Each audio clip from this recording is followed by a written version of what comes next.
So what's our purpose on earth? I believe at a certain point of our life, we all ask ourselves this question, right? And alhamdulillah, I was able to dive deeper into my spiritual journey and really figure out what is our actual purpose on earth as Banu Adam, as humans, right? And the first thing I want to share with you, brothers and sisters, is this hadith Qudsi that says, قال الله كنت كنزا مخفيا فأحببت أن أعرف فخلقت الخلق لكي أعرف, which translates in English to, I was a hidden treasure and I wanted to be known, so I created creation. And then we have this verse in Quran that says, in Surah Ad-Dariyat, verse 56, وَمَا خَلَقْتُ الْجِنَّ وَالْإِنسَ إِلَّا لِيَعْبُدُونَ. And I did not create the jinn and mankind except to worship me. And I'm going to stop on the word يَعْبُدُونَ that was translated to worship. And it seems that, if I'm correct, the best of the Sahabas who had knowledge of tafsir, Ibn Mas'ud radiallahu anhu, said that يَعْبُدُونَ means لِيَعْرِفُونَ. So if the purpose of worshiping Allah is actually, the end goal is to know Him, that means the entire purpose of all creation is to know Allah Azza wa Jal.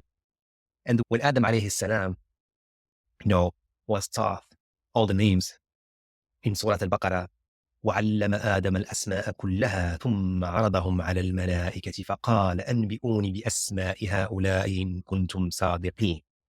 And he taught Adam the names, all of them. Then he showed them to the angels and said, inform me of the names of these if you are truthful.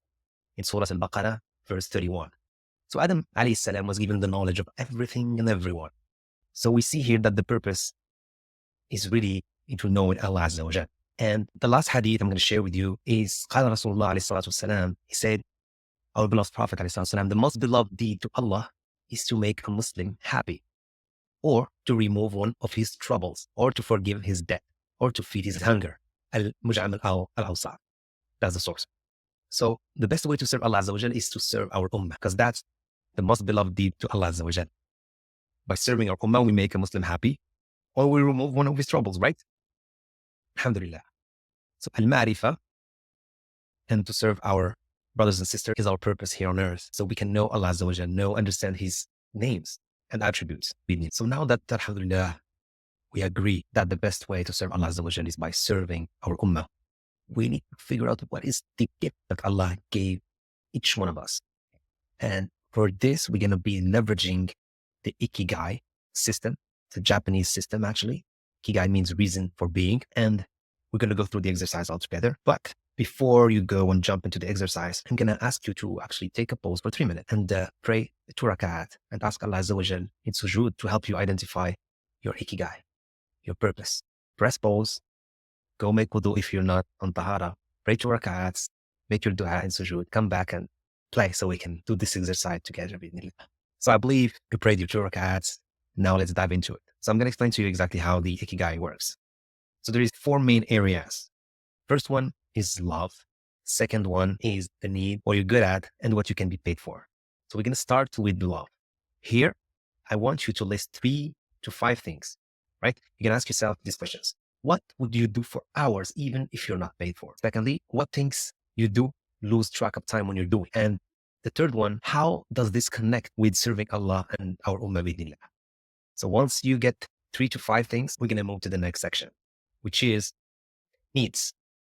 So let's look at what does our Ummah currently need today, looking at holistic, major issues, and minor issues. What I mean by holistic is looking at wealth challenges, health challenges, mindset challenges, and spirituality challenges. What's going to be your mission? Look for the overlap with what you love and what the Ummah needs. Then we're going to move to the third thing, what you're good at. So think about what people around you, family, loved ones, co-workers told you that you're really good at and what they usually praise you for, and list all these things. Then I want you to list all the things that you both love and you're good at, because you can be good at a lot of things, but you don't enjoy doing. And you could also love a lot of things and you just suck at. So I want you to identify the things that you're really good at and the things that you love as well. Then we're going to jump into the 4th section, which is get paid for. This is the things that you love that you can get paid for. Tasks you have done in the past to make money, or positions, jobs that you would like to be paid for. I want you to take 20, 30 minutes, even 1 hour, go for a walk, take a notepad or use an app like Otter AI. You can download Otter AI and go for a walk and just speak those questions, answer, and brainstorm around it. This is super important. It's critical. Don't just go fast through the ikigai. It can open your eyes on a lot of things, and it's better to do it with ihsan, with excellence. And when you get the answers, then we can move to the next part. Now, I believe that you've done your exercise. You found the answers to what you love, what the ummah needs, what you're good at, and what you could get paid for. So now, how are we going to find the answer? And the answer lies here in the middle, the ikigai. This is how love, needs, good at, and paid for get into the middle. What you love is your unique passion, your superpower. What the ummah needs is your mission. How are we going to serve Allah Azza wa Jal by serving Muslims? What you're good at are your skills and talents. And what you can be paid for is actually how you're going to make money doing what you love, right? Just to recap. Now, when what you want to get paid for aligns with what the ummah needs, the only thing left is to build actually the vehicle that can deliver that solution. You might find many ways to make money from what you love and what you're good at. Now, we're going to go through what I call the barakah flywheel exercise. So it is something that I designed, and let's go through it, inshallah. You're going to click on the link here. I'm going to give you the links to the slide as well. So the barakah flywheel is a system that I developed to help myself and help people around me, loved ones, find actually their purpose and how they can build a vehicle, a business that is aligned with their true ikigai. So here, the first question we need to ask is the area of interest or expertise. In order to do that, we went through the ikigai exercise. Number two, we had to find the problem the ummah is facing.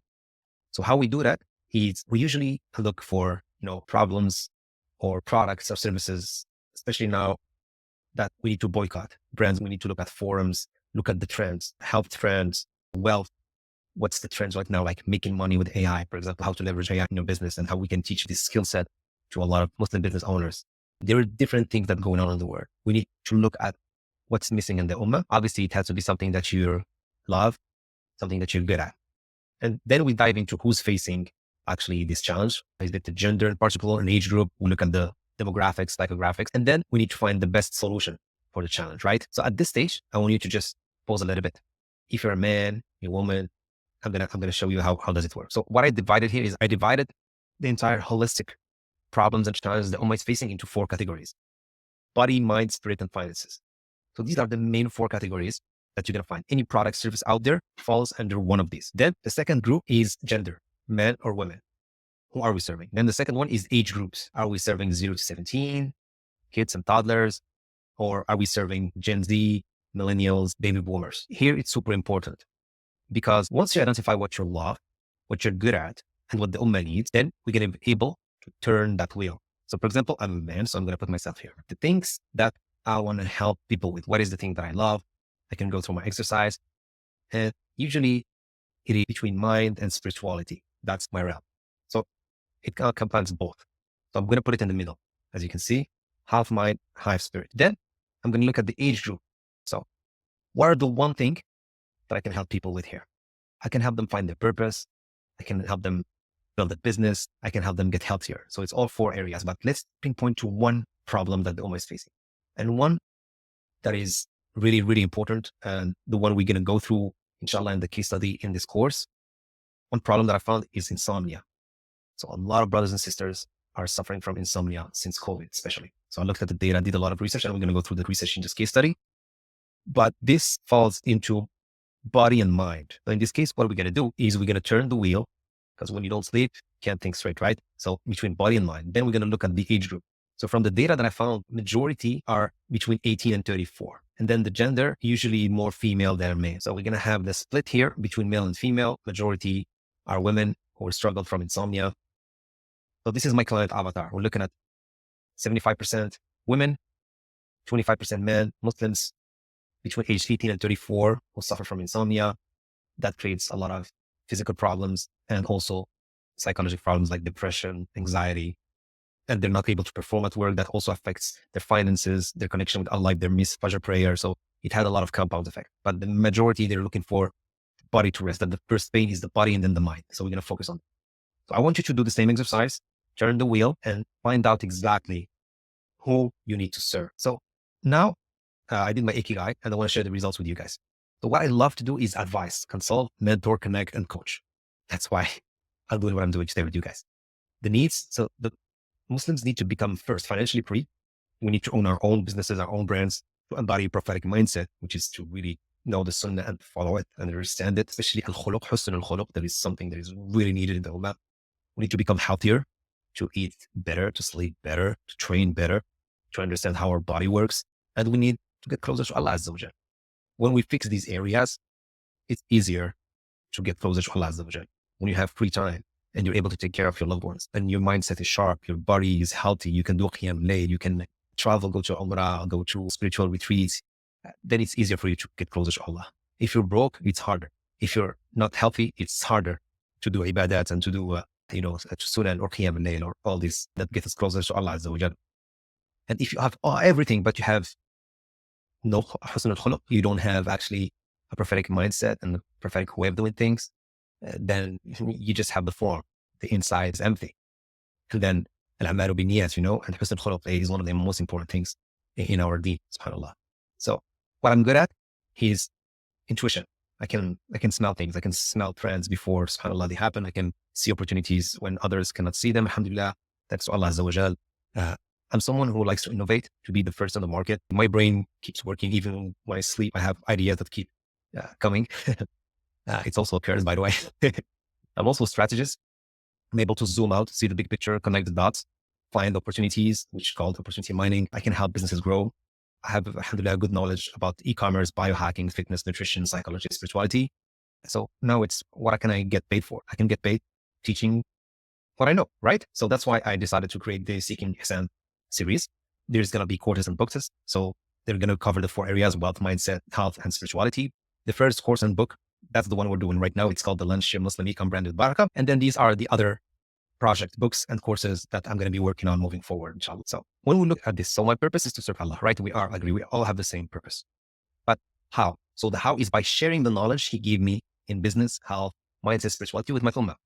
What? I need to build that vehicle, right? To deliver on my mission. So building Seeking Ihsan series, the courses and the books to teach these core areas is actually my purpose. This is my ikigai. So the first course and book is the one we're doing right now. And the reason that we have to ask, okay, now why do I have to do that, right? Why? What are the reasons? Am I good at this? Alhamdulillah, I have proved that I made my first $1 million with my health and wellness e-com brand. And I had the chance to actually consult and work on projects with 50 plus e-commerce brand doing between 300K and 100 million a year. And I'm right now launching 3 Muslim brands: Khushu, Ayaskin, and Khalifa bin.